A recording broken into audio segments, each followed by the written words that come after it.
I'm Robert Smythe, Executive Director of the Hippogriffs History Channel here in London, England. Here I am in front of a replica of the 1607 Godspeed that took the original 104 settlers from Great Britain to North America, thus creating the prelude to the United States of America. In this series of documentaries about antebellum United States, 1812 to 1861, I have the pleasure of introducing 14 distinguished scholars who are experts in this field of American history, all from some of the most prestigious universities in the world. In this episode, I'd like to introduce a historian of profound intellect and both national and international acclaim, the Honorable Professor Amanda Schutte from the University of Pennsylvania. Amongst her notable publications are the Pulitzer Prize-winning The Impact of the California Gold Rush on the U.S. Economy, Sutter's Mill, The History of the California Gold Rush, and the Growth of San Francisco in the 1850s.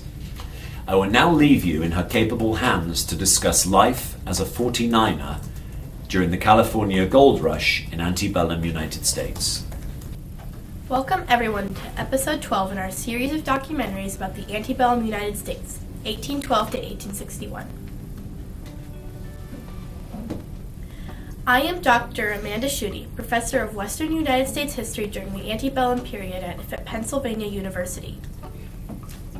In the previous presentations, we discussed life as a northern factory owner, life as a northern factory worker, life in the rural north, life as a woman and child in the north, life as a new immigrant in the north, life as a Chinese immigrant in the west, life as a southern plantation owner, life as a southern plantation owner's wife and child, life as a skilled slave, life as a house servant, and life as a slave driver. I will now discuss life as a 49er in the California Gold Rush.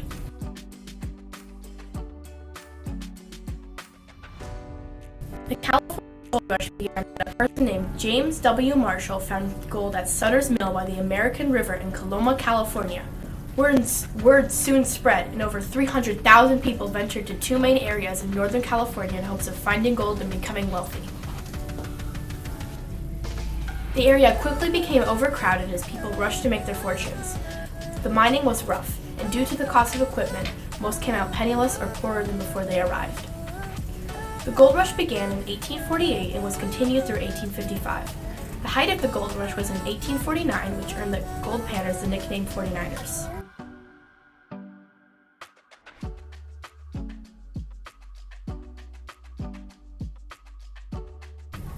In 1847, James Marshall was a carpenter who was supervising the construction of Sutter's Mill next to the American River in Northern California. James had diverted the water through the mill's tail race to wash away dust, dirt, gravel, sand, and anything else stuck inside. On January 24th, 1848, James spotted a shiny object in the riverbed. It turned out to be gold. Both men vouched to keep their secret, but the word soon got out. A shopkeeper in the town of Sutter's Creek purchased a few flakes of gold and ran to the streets of Sacramento and began to notify the townspeople. Not only that, but widespread newspaper reports soon notified the whole country of the gold-filled river. People flocked from all over the country to Sutter's Creek, and the first destination was Sutter's Mill. Unfortunately, the mill became extremely overcrowded and overrun as a result, and John Sutter died in poverty. The first flake of gold found by James is now on display at the National Museum of American History.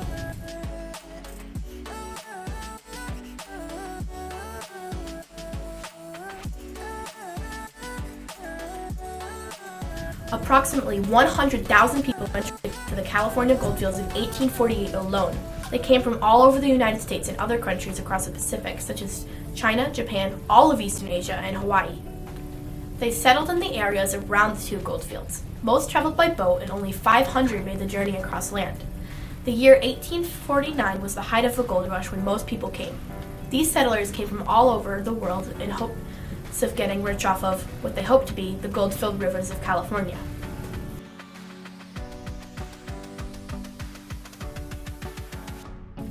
If the 49ers came from the eastern United States, there were three routes to California. One was on foot, horseback, or wagon. This option was difficult as one would have to cross over the Rocky Mountains, the Sierra Nevada Mountains, and the Nevada Desert. About 2 decades later, the Continental Railroad would be completed, although the gold rush would have ended way before then, and the overland route was still harsh. The people who already lived on the West Coast had a far easier time venturing to the goldfields. However, few lived in that region during the time.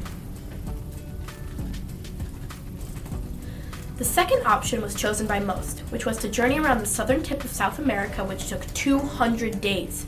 The Panama Canal would not be completed until 1912, leaving the isthmus as a huge problem for anyone who wanted to make the journey on water.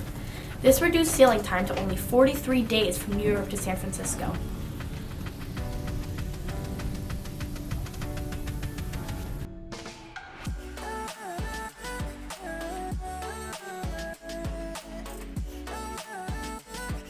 Gold discovered during the California Gold Rush was located mainly in the American River Basin and by the base of the Sierra Nevada mountains.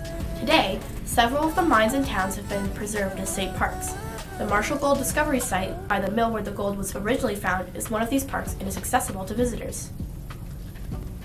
Some of the mines used by the 49ers during the Gold Rush were the Underground Empire Mine, the town of Coloma, where many people lived as it was close to the American River, Red Rock Canyon, Plymouth Eureka, and the hydraulic mining pit, Malkoff Diggins.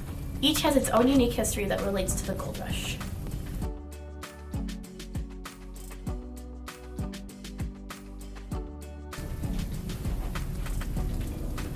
There were very few shelters around the American River. Before the Gold Rush began, only around 1,000 people lived in the town of San Francisco.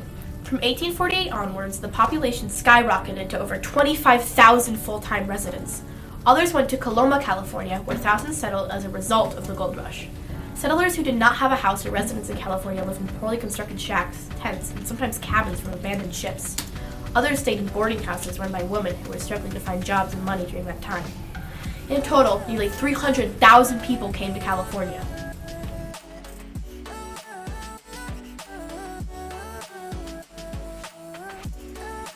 Many people came to California in hopes of finding gold, becoming rich, and living the American dream. Most did not expect the hardships of living by themselves in the mines. Having such poor living conditions, experienced loneliness, homesickness, isolation, physical danger, bad food, illnesses, poor hygiene, and even death in extreme cases. Because of the lack of housing in the area, sanitation, and law enforcement in the mining camp, the area was very dangerous. The crime rate was unusually high.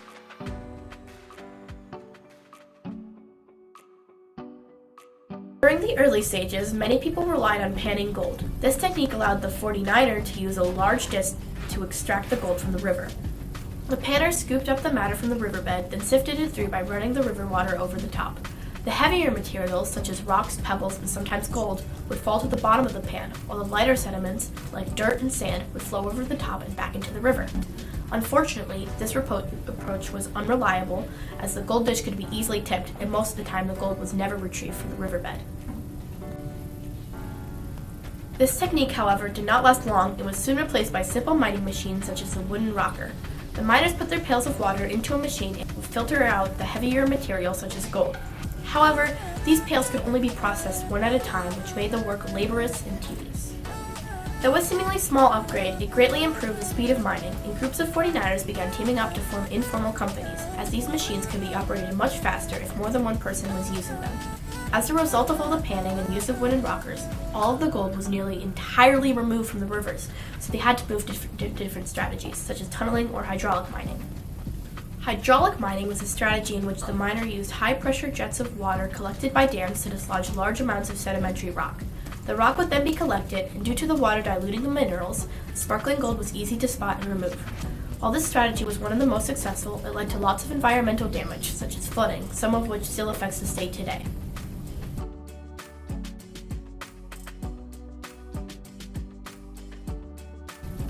Depending on the number of people journeying, usually between 1 and 4 people, greatly affected the cost of travel and total expenses.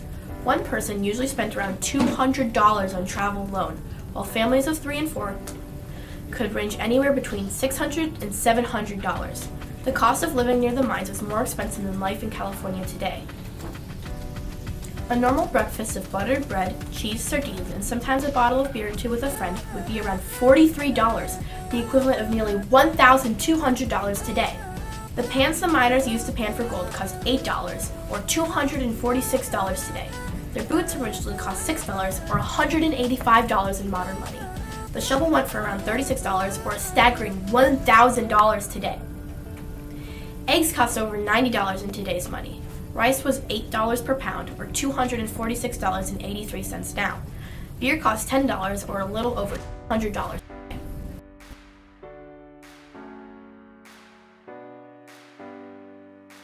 The gold mining techniques at the time were limited in their reliability. Panning for gold, the easiest option, rarely made anyone real profit. The most profitable position at that time was likely a merchant. Merchants made hundreds of dollars daily selling mining equipment like pans, shovels, and small-scale mining machines such as the wooden rocker. However, those who did make a significant profit generally earned a lot of money. Though this was not the case for many, as most made no profit, and some was left with less money than when they arrived.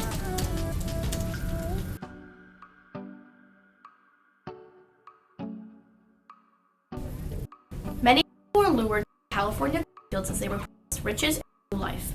Most people had everything to gain, nothing to lose. While many Americans moved to California, the state also had a lot of Chinese immigrants. As the government expanded to oversee the growing population, anti-immigrant sentiment and discrimination became widespread, leading to the establishment of taxes and laws directed at immigrants, specifically Chinese immigrants. One of these laws was called the Chinese Exclusion Act, which prevented Chinese immigrants from entering the country. This law was removed in 1943. Due to the sheer number of people entering the state, many diseases, and the violence the 49ers brought upon the natives, the population decreased by nearly 90%. The native population in 1769 was 310,000 people, but after the gold rush, the population was only about 30,000. As the population of California rose rapidly, more land was taken away from the Native Americans, which resulted in fewer hunting grounds and more tragedy for the native people. Because of the rise in population, specifically around the American River area, local tribes lost more food, which led to the starvation for most of the indigenous population.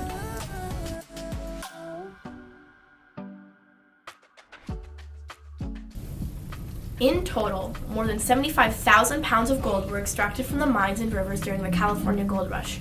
The gold rush greatly influenced the development of California, creating a lasting impact by increasing the industrial and agricultural production.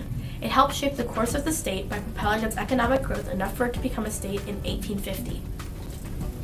The gold rush also expanded foreign trade, allowing businesses to flourish as they expanded their export of goods and services beyond the state borders. Even today, the effects of the gold rush are undeniable and can still be observed in California. The gold rush attracted many different types of people, which optimized the economy and education of the state. While all of these results are seemingly good, there are still a multitude of different issues that arose from the gold rush. Native Americans and Chinese immigrants living in the state at the time were treated awfully during the gold rush. While it greatly benefited many different parts of California, the environmental impact that came as a result of all of the mining was significant. The amount of lumber and wood needed to fuel boilers at the mines and towns due to the rapidly increasing population meant there was a large amount of deforestation around the state. Due to aggressive mining techniques, water was a large factor. This meant that people started building dams to redirect and change the course of major rivers in Northern California. Hydraulic mining washed large pieces of rock and sediments into freshwater rivers, which in turn threatened agriculture and caused flooding around the area.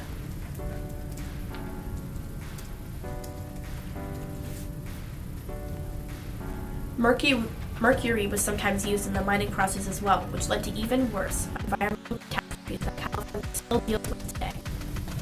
Even though there were positives and negatives during the 1849, the progress of the gold rush introduced to California greatly impacted the economy in a positive way that allowed the state to become one of the most prosperous and populous states in all of the country today.